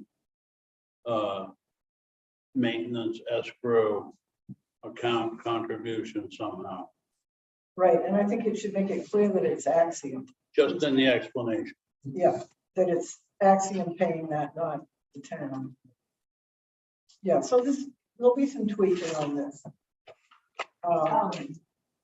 So the first sentence, to see if the town will vote to direct the town administrator to sign, I think it's gonna have to be changed to, the back of one of these has all of the board of selectmen, so it's not gonna be the town administrator, it's gonna be the Board of town of Shabaka, which will include board of selectmen signatures, and then in there will probably be the town administrator signatures, so I think if it's okay, whatever you want to revise, if you want to send it to us, and then Marjorie's going to be here on Friday. I'm going to get her to help me tweak it, and then I'm going to ask Natalie to take a look at it when she comes back from vacation and help, because I don't want to do a bunch of back and forth with her to have it cost money. I'd rather just sort of look at it and then come back with her suggestion and just do it, and then bring it back to board. Have we heard anything about any paperwork on the grant? Have you got any? No. I had a little information on it. I emailed Selectmen and got back to maybe last. They are now drafting contracts between the state and the town, so the recipients. But they knew they were gonna have a contract. They knew they were gonna have to have this arrangement. Oh, they hadn't draft? I've got a draft. So you've got state requirements and federal requirements and then now contract, and they're going around with their own business. But they didn't have it already. And just to clarify, I believe that the board of selectmen is already authorized to accept that grant if they so choose, right? I have to, so there was a vote on accepting and approving grants and going out for grants in the last annual town meeting, but I read the language today, and while it is authorized, one very well could look at it and say that it was only for that specific year, because it's not very Well, but specific. every year we put that in. So it would be put in again. Every year, that's one of those, Yeah. well, So that will be in the warrant article for the annual town meeting. yeah. I mean, if something happened, they got it done before, then we could finally run it this year. Yes, We're all set. that's correct. All right, well, thank you all for your help and all the hard work you guys have put into this, and all we can do is hope that everything goes smoothly in the future. So now the final presentation of the budget for review and approval. Mark or Vika, or Mark and Vika.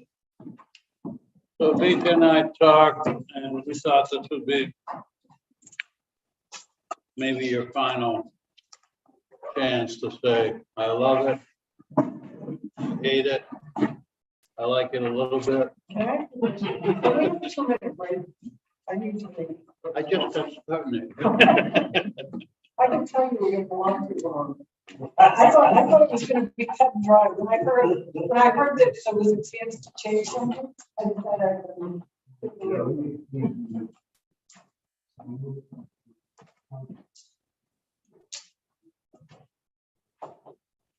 I haven't started making any changes in the warrant articles yet, which is gonna take me a long time to do.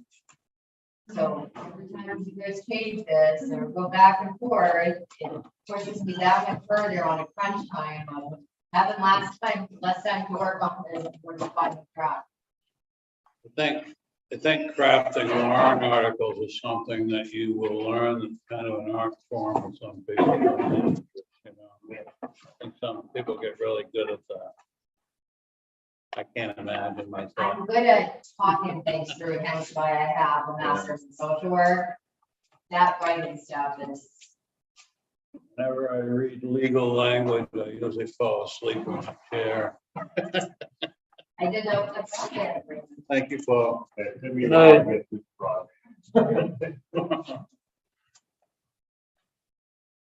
Makes me wonder how these lawyers like that, it's like. Well, it's easy because 90% of what they do is what they refer to as boilerplate. And it's all, it's all by rote. Very specialized too. Oh, yeah. But they still have to have interest in wanting to do it in the first place, and that's where I just don't. You don't hire a real estate lawyer to help you with divorce, and you don't hire what to help you with real estate.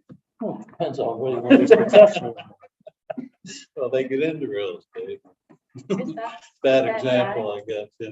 Huh? did that die? No, it's still, oh, my mom's been texting me, she can hear us just fine, but she can't see us. Hi, Bev. No, the sound is great, but there is no video, which the only way I can get the video back is if I shut the whole thing down and restart it. Yeah, the video went off a long time ago. Okay to restart? Yes. Okay, so basically Vic and I talked. I think we're very close with this budget. If you guys want to bring up something specific, please go ahead. I think I was a little confused where we left off with the dredging, but I think it's pretty clear that we left off that we're going to leave the 100,000 in there that we have proposed.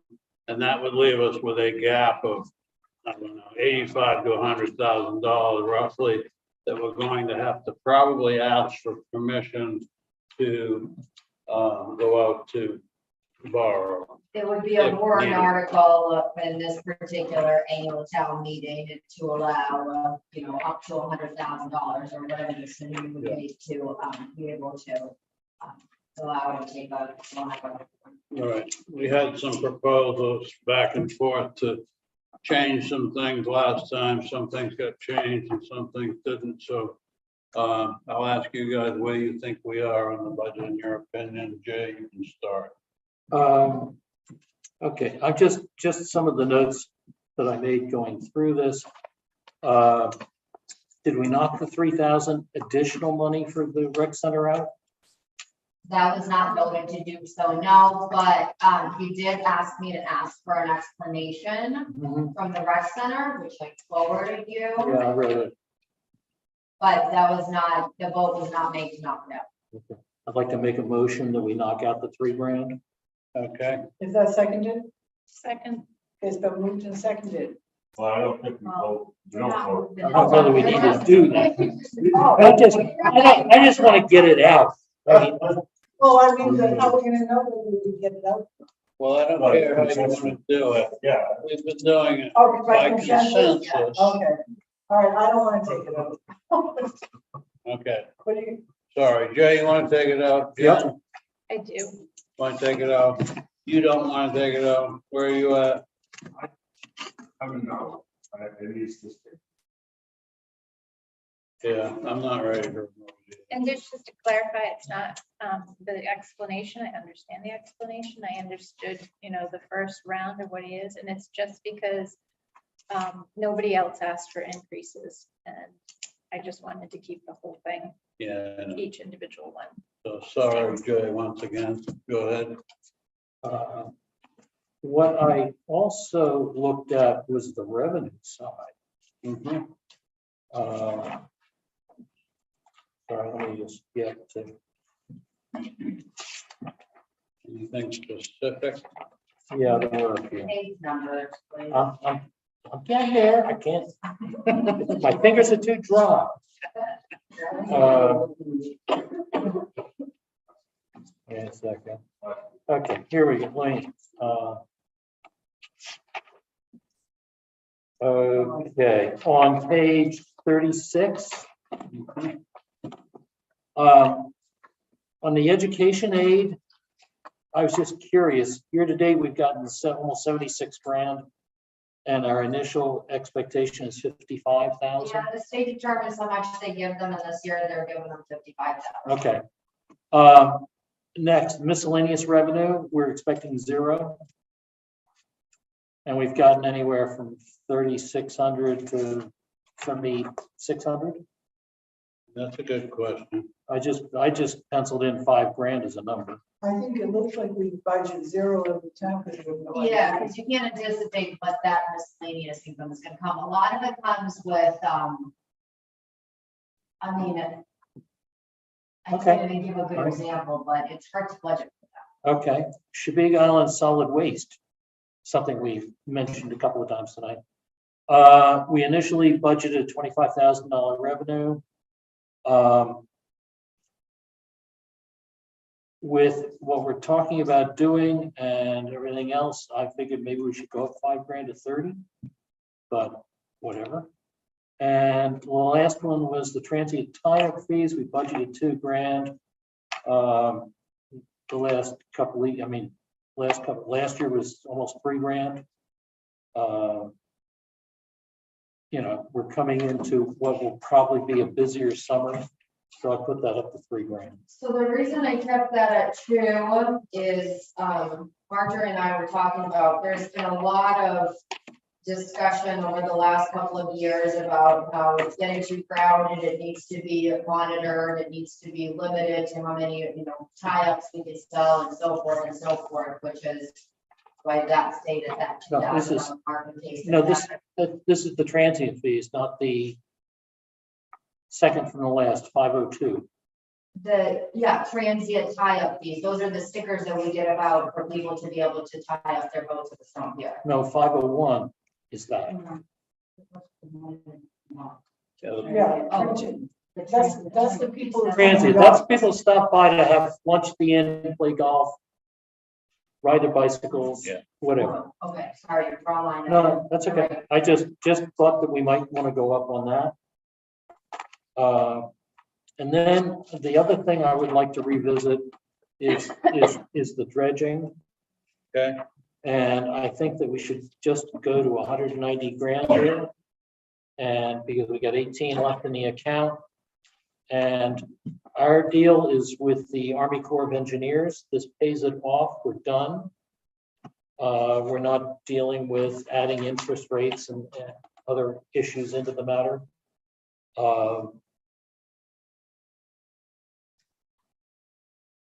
I think the job's done mostly 91% or 92%, if that's right, Donna? Yeah, approximately. Something like that. But our deal is with the Army Corps. And it's the Army Corps' deal with the dredgers and everybody else to take care of it from there. So I think we ought to just pay it, be done, not drag it out. And the effect of all of that, basically adding the 190,000, we're going to be up about a little over 8+% on the total budget, plus the school's up similarly. But if we both apply the unexpended proceeds from previous years against that, we can bring it down to like about a 6% increase, which is basically lower than everybody else in the neighborhood. And we can turn around, we paid for dredging, something that's been 10 years in the making. We're going to have a bunch of the road work done. I assume that they're going to come and do it this year, Mark? We're hoping. Well, we live in hope and die in despair. But the point is that if we increase taxes 6% in a neighborhood that is increasing them 8 and 10%, and we've accomplished all these other things, we've had a pretty good showing.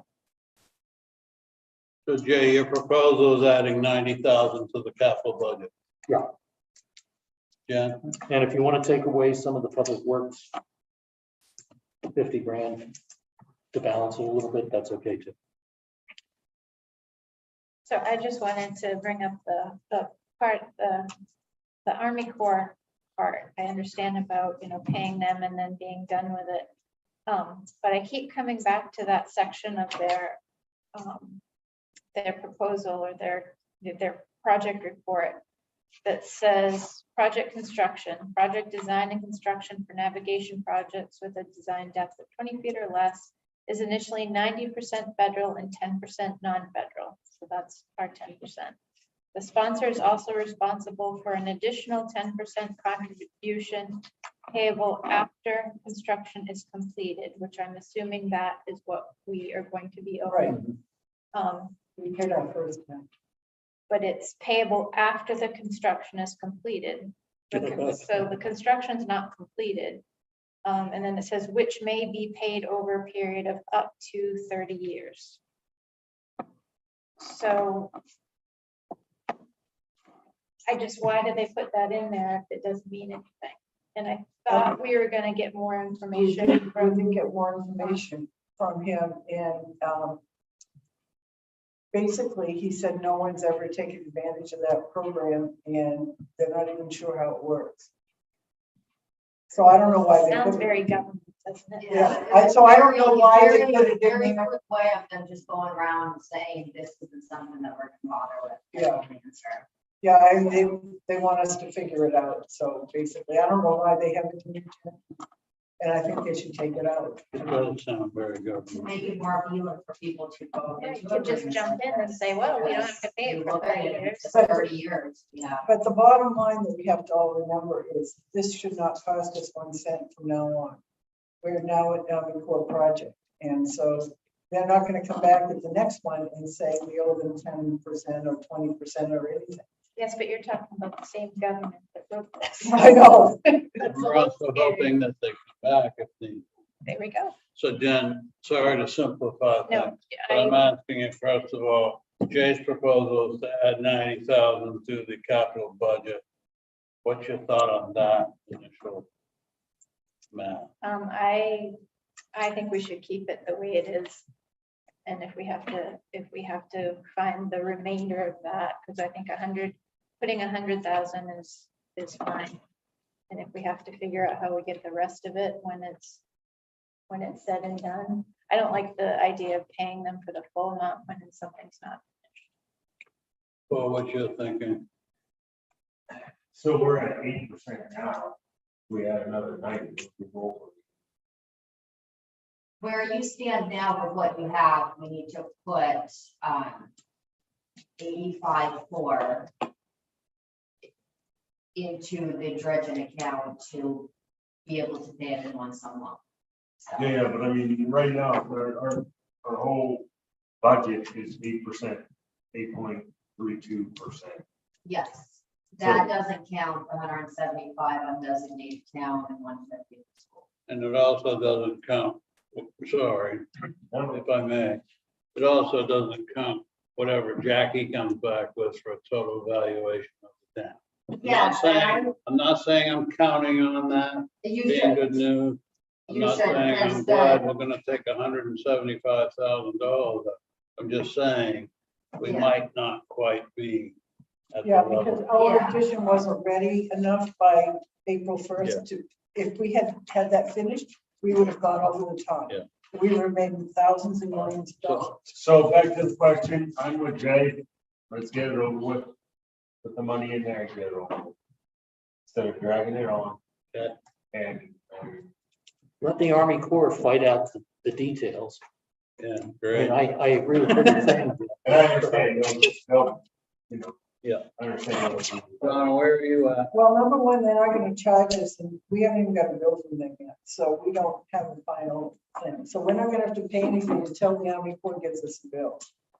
What you know you're responsible is Right, right. 204, yeah. Right. And if you do decide to put that money into dredging and pay for it in one sum lump, then let's say they come back and they say, we're gonna charge you $10,000 less because we cannot and will not complete the rest of it. Then the next budget, you transfer that 10 bring from dredging, or you make, a motion, you transfer that. Yeah, money. that's like what we It's just don't- not stuck. We don't know exactly what the number is. Where are you at, Donna? I guess I'd rather borrow the money than, I'm concerned about the amount of, So I'm the deciding factor. Yeah. Is that what you're saying? Okay. I don't disagree with Jay's thinking, but I can't just add 90,000 without yanking something out. You know how I am. And so if I agreed to adding money, I would have to go and attack the public works equipment line item again, which is $50,000. Sorry. So the only way I could go along with that is to put 90 back in dredging, take 50 out of public works for a net of 40. Or I'm gonna be with Donna and Jen and leave it the way it is and borrow the $90,000. Okay, that's my proposal. Yeah, and I'm not Very in favor good. of taking it out I'm of. not picking on public works equipment, I'm just saying, that's the only place I can see in here that might not hurt the operation for another year. And I think that we should be saving money in those areas, and if we got a loan from the Italian Savings Bank, we'd be talking Yeah. about. So I guess what I'm saying, $30,000. what I'm saying to speed this up is if you want to agree to postpone, kick the can down the road of buying a tractor with a flail mower for a couple more years, then you can put the money in, not ask to borrow money, have be sitting on the money if the budget passes, and an increase of $40,000 more to in the capital. Or we can stay with the majority of us wanting to leave it the way it is, ask for permission to take out a note for $80,000 or $100,000. Which is it? I'm still where I was, because I still think we need to get that mold.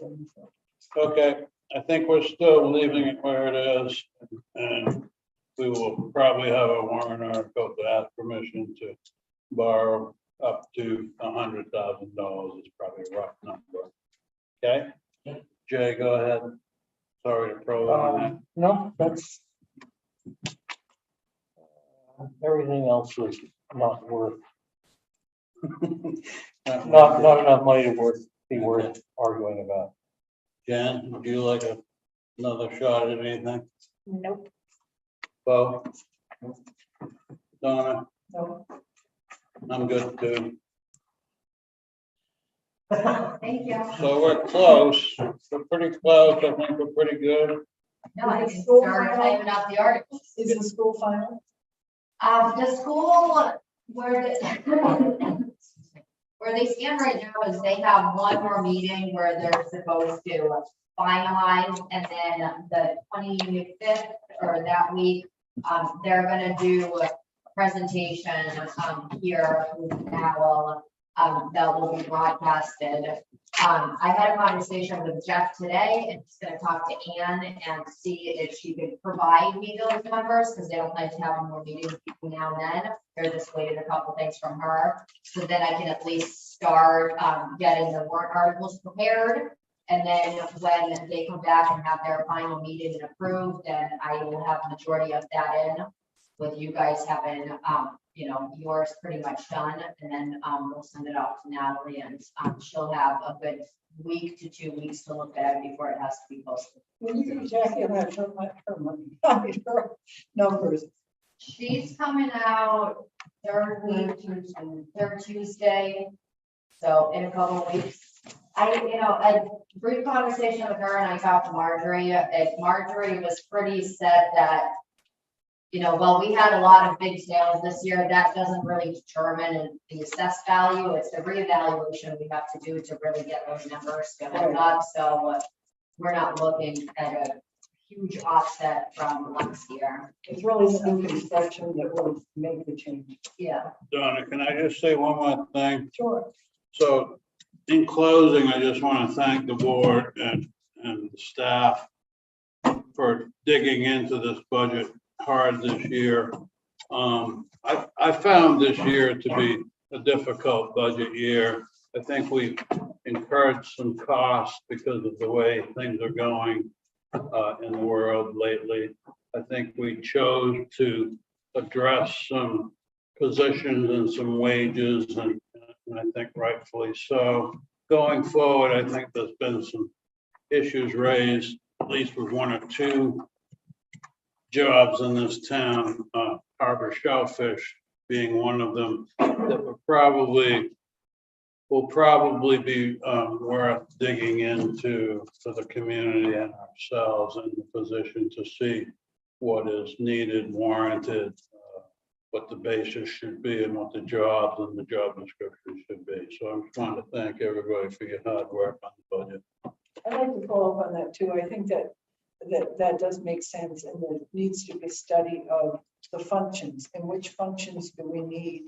And if we make changes in those positions, what is the plan to make sure that the functions and the needs of the community are met? I think those are really. Yeah. It's like, don't throw the baby out with the bathwater. You never know the unintended. So I just didn't want people to think that stuff is falling on deaf ears with me. Yeah, Just want to thank Mark for all the work you did on this, once again this year. Real good job. thank you. And thank everybody for all the participation, because I think it's really important for all ideas to come out. And we don't always agree, but we always learn from listening to everybody. Well, a lot of bigger towns, I won't keep going, but a lot of bigger towns have budget committees. Right. And I don't know that we need that. I think this group has improved over the years, although we get stuck in the mud. But, budget committees are usually a bigger town council government type, manager government. And we considered that when we were setting up the structure of this town. And sometimes it can be, because I was on the Cumberland Budget Committee, that was my first elected office 50 years ago this spring. And what you end up doing is getting a push and shove between the selectmen and the budget committee. So you end up having, it's hard enough with 5 people, but you get another committee with 5 people, and you get 10 people, and it's less efficient, I think.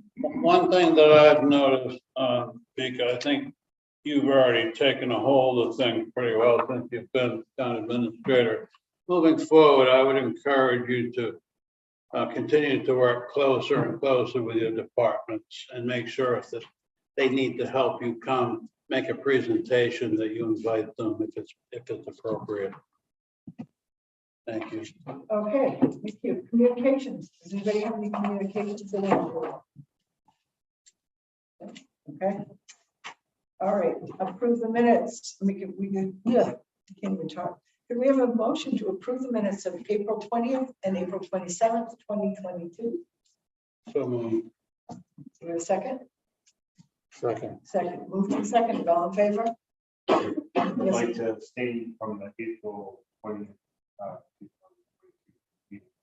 wasn't there. You don't trust them? Well, I trust you, but I wasn't there. So. Okay, so Chris, do you have that? And I want to thank Chris for all of the hard work that she does, not just in minutes, but all the other things that she does in this, helping this town stay together, because it really is important. And I just want you to know, I'm going to New York in the second week of June to meet Rachel when she comes back. And I've already bought tickets to a play that Rachel said she didn't really think I should go to. It's called The Minutes. It's about a small town, and this new guy is on there, and he missed a meeting, and they can't find the minutes. She said, I don't think this is good for you. But I thought it would be interesting to see. Sounded like fun. Okay, items to be placed on future agenda. I'm sure we'll have more town meeting stuff.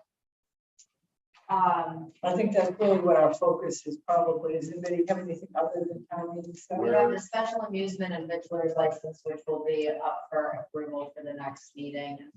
And then, yeah, just mostly a lot of this trickling follow-up from the preparation for the meeting or for the annual town meeting.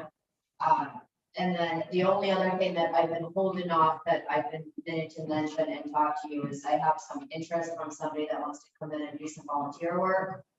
That is an opportunity to do kind of a no paid internship where they can help out with cleaning out, our books and making sure all the paperwork is intact and stuff like that. And so that's something I might bring out in a future to see if you would be interested in me bringing a young lady into the office for a couple of weeks during the summer to Great. find what we've missed and what we need to have together. Okay. Anybody else? Where are we at with the Army Corps doing that? We're gonna have a meeting. He doesn't want to do a full board meeting because right now, because of, contracts, but he's going to have a small meeting with the subcommittee that's been working with him. And then come back after that to meet with the whole board in public. So that's where we are. It's kind of in Because he's, negotiation. yeah, because he's talking about contractual issues, he doesn't want to air it out in public at first. Okay. Understand. Particularly since it's not good news. Well, we don't know. We hope not. I would, yeah, it's not. Jen, We also have, would it be in June that we would be, we agreed in Vika's contract to do a review. right, Mhm. should be 6 month review. So that comes up in June versus with this board versus with the next board. So you think we should do it before? Okay. So we could maybe, we have 2 meetings left. So we could do it the first meeting in June. And do we want to have kind of a written, do we want to do like a little form, or how do we want to get the input?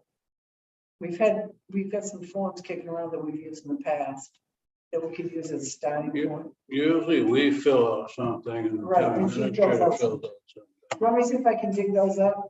My computer died actually, and David Hill's trying to get stuff back. I've got like superintendent ones, but Yeah, we've got town ones, so I'm hoping that I can find it through email if I can get it the other way.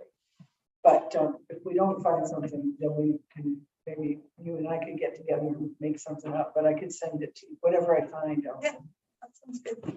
Yeah, thank you for remembering that. And just a reminder that we have a awesome wharf meeting tomorrow night, which we'll be excited to see all of you at.